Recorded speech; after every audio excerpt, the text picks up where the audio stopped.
Boxingego here. If you like this video, make sure you hit the like button and also subscribe to the channel and hit the bell icon on the top of your screen to get notified when the latest new content drops. 1.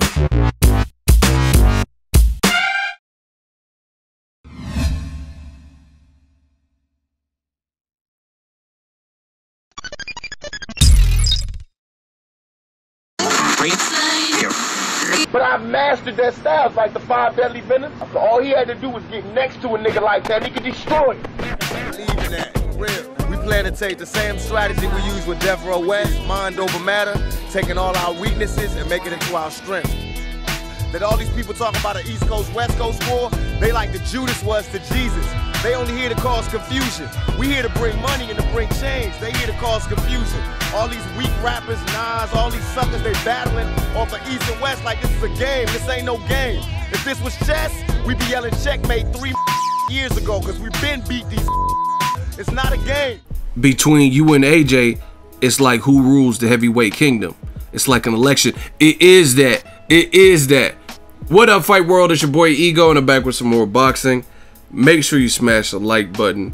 Also subscribe to the channel for the latest and greatest in boxing. If you want to become part of the gang notification gang, please hit the bell icon.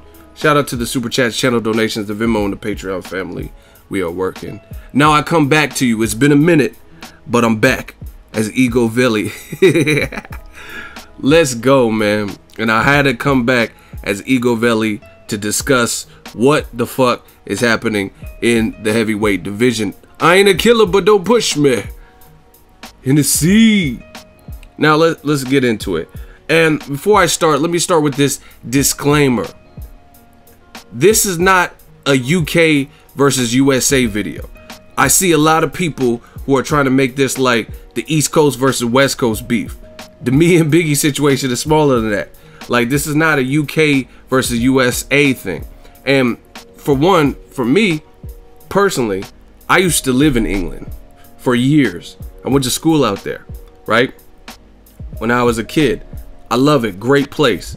Now, as a business, as a brand, as a staff, as a label, I got a lot of support from the UK, a lot of great fans. So this is not a USA patriotic America versus UK thing. So get that clear. And like I said, you're not going to do that to me, particularly since I've actually lived in America and I actually lived in England, in the UK. I got nothing but love for the UK. So I want to be clear with that, because I see how, like I said, people try to turn this into an East Coast versus West Coast type of thing, a UK versus USA. And I'm just speaking from the heart. I'm giving you my honest thoughts, being transparent, and it has nothing to do with region. Because I see what people do in the comment section. They're only here to cause confusion, right? In the comment section, I see like, oh, you Yanks are all the same, and you feel this way. It's not about that. It's about what's right for boxing, new media. So let's be clear with that. Now, shout out to Fight Hype. I watched the interview they did with Sky Sports with Johnny Nelson, and it's getting bad, man. Bottom line is Joshua fights tonight against Carlos Takam. That's his mandatory, or his mandatory is Kubrat Pulev. That's the next guy. Pulev got injured. Wilder fights next week in Brooklyn. He's fighting his mandatory, Bermane Stiverne. They both had their initial opponents pulled from the fight cards and have late replacement for different reasons. One injury, one failed a drug test, right? So we're all caught up. Me, I know what I say because I'm there when I say it. Now, regarding Anthony Joshua versus Deontay White, I've maintained the same thing. I like both fighters. This is a good fight, and I think it should go down in 2018, right? There's a lot of detractors, a lot of people throwing out different things. Again, I just watched the interview with Johnny Nelson, and what some of the people are saying sounds like complete rubbish. It's not a diss to them. I respect him for his commentary. He's a former fighter, but it comes to a point where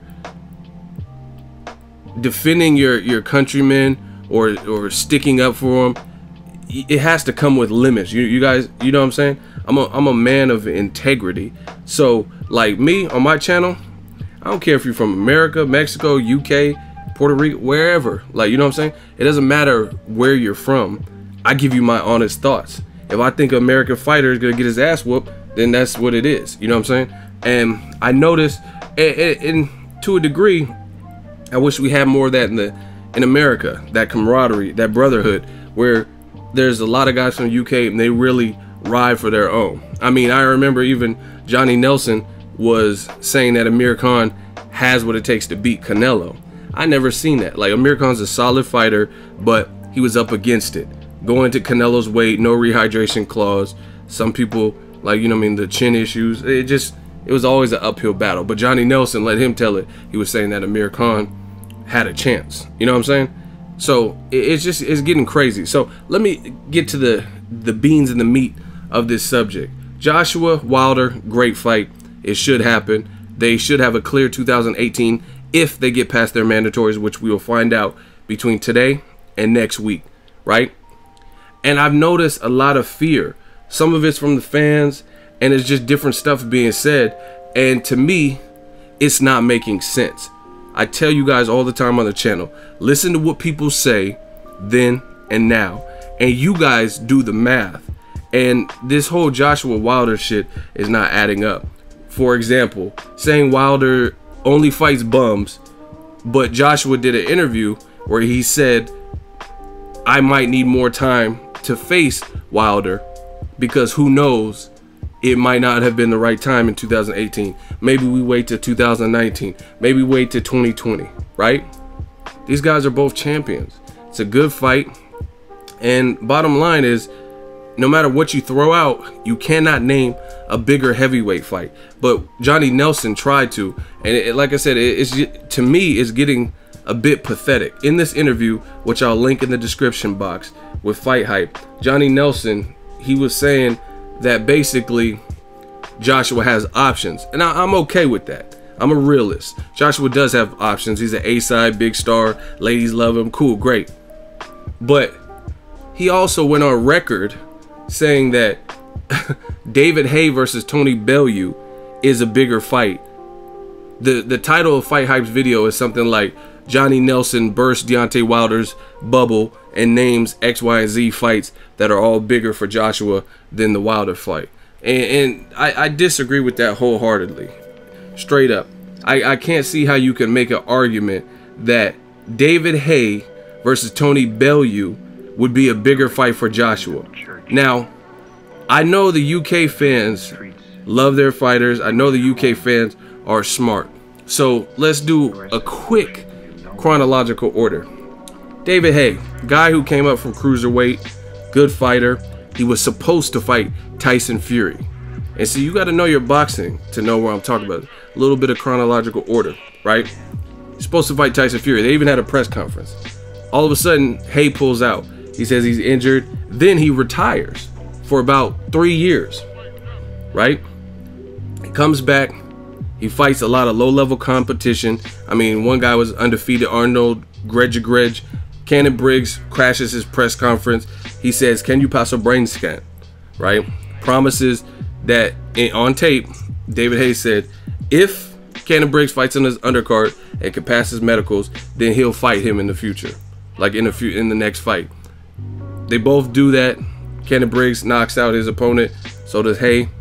Fight never happens, right? David Haye then fights a cruiserweight champion in Tony Bellew, star of Creed, and he shockingly loses to Tony Bellew, a cruiserweight who got knocked out in another division he was in by Adonis Stevenson at light heavyweight. So that was a pretty big upset because David Haye is a big puncher, athletic, strong, speedy guy. You know what I mean? Has that type of power. So a lot of people thought that Haye was going to level Tony Bellew, right? So that's the chronological order. Now, David Haye has the opportunity to set the record straight, prove it was a fluke. My Achilles collapsed and gave out, leg injury. So this December, he's going to try to right his wrongs, you know what I'm saying? And prove that it was a fluke because he got injured. But it doesn't change the fact that he was stopped by a guy who was moving up from cruiserweight, right? And had been stopped at light heavyweight. So how can Johnny Nelson really expect the fans to believe that that's a bigger fight. Now, I understand that's a good domestic fight. I'm not saying it's not big at all. But why would UK fans rather watch Tony Bellew, a cruiserweight, who again got stopped at light heavyweight, good fighter, fight big ass Anthony Joshua? I've seen the two next to each other. They took a picture, and Joshua looks way bigger than Tony Bellew. You know what I'm saying? So if he wins, I don't see how there's more money in that fight, right? If David Haye, let's say, he knocks out Tony Bellew, avenges that loss, I still don't see that fight being bigger, because again, his best win since Derek Chisora, you know what I'm saying, is not the biggest name world beater, right? His biggest win will be if he beats Tony Bellew, who's really not even a heavyweight. You know what I'm saying? Who is David Haye beat recently, right? So it's sounding crazy, and it sounds like a lot of fear. Like, I don't see how you could try to bamboozle the public like this and make it like two heavyweight champions, undefeated powerhouses. I mean, guys, between the two of them, Joshua and Wilder, they have one person who survived their onslaught, and that's Bermane Stiverne. And next week, we're going to see if he could survive again and go 12 rounds and or stop like Wilder. You know what I mean? So 38 fights plus 19 fights, and only one out of all them damn fights, only one person has seen it the full 12 rounds. You know what I'm saying? This is the biggest fight in the heavyweight division, and Joshua's growing star power is so vast. He could fight in Wales and stuff like that against Kubrat Pulev and sell 70,000 tickets. They're not coming for Bulgarian Kubrat Pulev, because even though Kubrat Pulev is no longer on the card, they're coming out for Carlos Takam. They just want to see the A side, Joshua. So that's the other issue here. See, EGOVELI, we talk about everything. The other issue is this. A lot of people play in like post Mayweather, right? They play this A side game, right? Oh, Deontay Wilder, he's the B side. Okay, cool. But you guys realize that if you are the A side, that really stipulates that no matter who you fight, you have enough leverage and or respect in the game and or drawing power to the point where no matter who you fight, it'll be respectable. Like, obviously, if you fight a bigger name, the event will be bigger. Like Floyd Mayweather, if he fights Robert Guerrero, it'll still draw decently. But if he fights Canelo, Pacquiao, Conor McGregor, or a bigger name, then it'll do better, of course, right? But that's what the A side means. So even if you say Wilder's the B side, which I agree with that, I think he's the B side in terms of, not even talking about talent, because A side doesn't really have nothing to do with talent, but just he's the B side in terms of he doesn't have a Klitschko on his resume, and he hasn't sold out 70 to 90,000 seats. You know what I mean? So even if you say that, you still can't take away from the fact that Joshua Wilder is the biggest current heavyweight fight. And it's getting, to me, like I said, it's getting pretty ridiculous that I'm hearing a lot of fans who are making up all these excuses why a great fight shouldn't happen. Bomb Squad versus AJ, who wouldn't want to see that? You know what I'm saying? And then for Johnny Nelson to say Tyson Fury, David Haye versus Tony Bellew, those are bigger fights. Like, again, don't get me wrong. I understand how the UK, I used to live there. I understand how the UK is set up. I understand the loyalty. So those will all be names that they recognize. But once again, people know who Deontay Wilder is too. And I have a hard time believing that the UK fans would much rather see somebody who poses more of a threat and is a champion. Haye-Bellew winner, to my knowledge, is not a champion. I don't think they have a belt for this particular fight, right? So it's not making sense to me. You know what I mean? And it looks like tactics to stall the fight. And see, the worst part about it is you got to separate the fact from the fiction. And I listen to what people say, and that's no problem. But you got to make it make sense to me. You know what I mean? If Wilder is wild, windmill Wilder, he ain't fought no one, Joshua in less fights has a better resume, he's the A side, then this should be easy work for you. Why would you not want to make the fight? And I'm telling you, the way boxing has been on a tear in 2017, the pressure and the backlash for fighters in situations like this, be it Keith Thurman, Errol Spence, Vasyl Lomachenko, Rigondeaux, the pressure, especially with new media, right? EGOVELI, stuff like that, it's going to become too much for these fights not to happen. You know what I'm saying? And at the worst case scenario, I think what boxing needs is just transparency. Just be honest. Just be honest and say, we want to build up the fight. Wilder's been doing his thing. He's a knockout artist. We would like to collect Joseph Parker's belt first, or keep, you know what I mean, riding the gravy train. I wouldn't even have a problem with that. Like, you know what I mean? Because to me, that sounds better. But when you belittle somebody and say, oh, I think he'll get knocked out in 3 rounds, or he's not even that good, or that, you know what I'm saying? Now that's something different, because there are people who would pick Wilder to win. I seen Showtime. They were saying that Wilder has a lesser resume, but he could still knock out Joshua. You know what I'm saying? So now you're sparking people's curiosity. And I'm telling you, the way boxing is going, and where I see it going, and it's going to continue going, is the pressure is going to get big for Eddie Hearn. And like I said, the whole Dillian White situation, that's a decoy, that's a diversion. If you're from the hood, you know exactly what these things are. You know what I'm saying?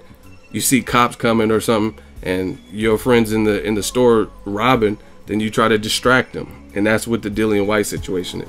Because if Dillian White was really hold all the cards to Anthony Joshua, then why isn't he rematching Joshua? If he's just this big name that everyone has to go through. You know what I mean? The first fight was fun. Dillian White doesn't like him. The behind the gloves or whatever, the face-off that they did was fun. He was calling Joshua a scumbag. You know what I mean? They have the amateur background. So why isn't Joshua fighting him? Right? And see, this is the thing. You're not going to tell me that strings can't be pulled, because Klitschko was coming off of a loss to Tyson Fury. He had no belts, and Joshua was supposed to fight Luis King Kong Ortiz or Kubrat Pulev. And for the event, for the fight, for 90,000 people, they made the Klitschko fight, right? So they worked it out with Kubrat Pulev, and Ortiz was threatening to sue him at the time. It doesn't matter now because he got dropped from the rankings, but at the time he was threatening to sue him. They made it work, and they were going to make it work again to have a rematch to an epic first fight with Klitschko. But he changed the dynamic because he retired. So don't tell me that the same strings can't be pulled and Joshua just has to fight his mandatories. You know what I'm saying? Because the Klitschko wasn't his mandatory. He was coming off a loss. He wasn't a mandatory. That was a fight, a business fight, made sense. It was a meaningful fight, etc. But they're about to fight Klitschko twice. You know what I mean?